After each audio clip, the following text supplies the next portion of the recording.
stock market isn't done correcting. Am I right? Yeah. Right. Let's talk about that. All right, so yeah, I'm in the camp that, so right now you're still technically in this channel, right? You can see this beautiful channel on the charts. And again, you've gotten to the low end of it, so you're getting a little bit of a bounce. But inevitably, I think this breaks through. I think, again, you see this channel break to the downside. And then once you do, the floodgates can really open. You'll have some support around these spiders, 427 to 428 level. But ultimately, I don't see how, you have this scenario where this inflation bug is not going to go away. Granted, we've seen commodity prices come in, so it's going to look a little bit better. But let's be honest, we all know that the rise in wages is going to be something that's going to be passed through for months, if not years to come. And it's going to keep inflation high. It's going to keep it above 2%, which means the Fed is going to have to act aggressively. And just like I talked about with the midterms coming up, it's very likely that Jerome Powell will have to continue to stay hawkish at least until the midterms to try to kind of do what Biden wants him to do.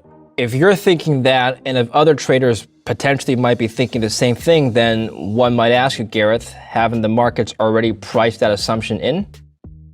I mean, I haven't heard it in the media yet. I haven't heard that people have speculated on that. I always try to be kind of one of the first people in terms of thinking.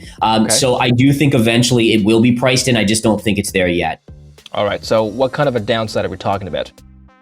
I mean, for me, I'm kind of looking at short-term downside into January of this coming year. I think 430 on the spiders, 428, this area right here. And then we'll have to see if that level breaks. Again, I'm always cautious to give those longer-term opinions because anything can happen, right? But you already have kind of cracks emerging in the system with the inflation bug, with the Omicron variant, and all these other things.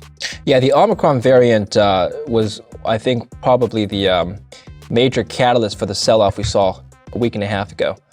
It's stabilized more or less.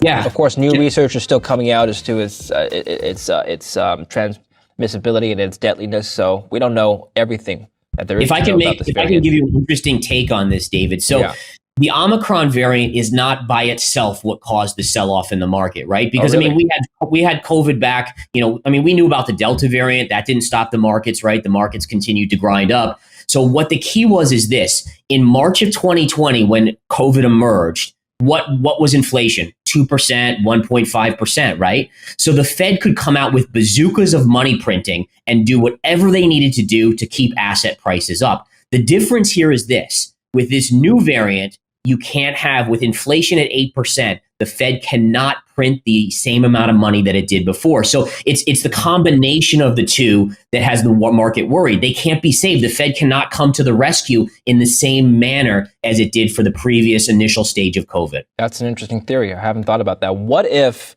the markets know something about this new variant that you and I don't? What if it actually is riskier and potentially more deadly and fatal than the previous variants, and people are pricing that in? I mean, is that possible?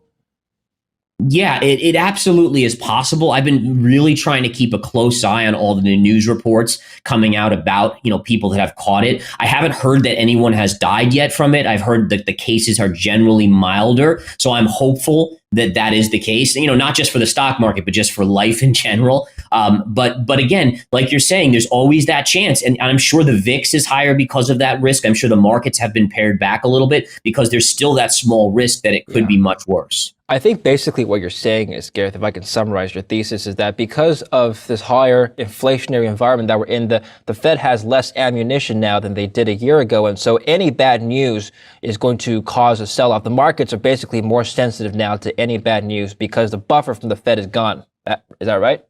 You are 100% right. You put it perfectly for your viewers. That is exactly what I'm saying.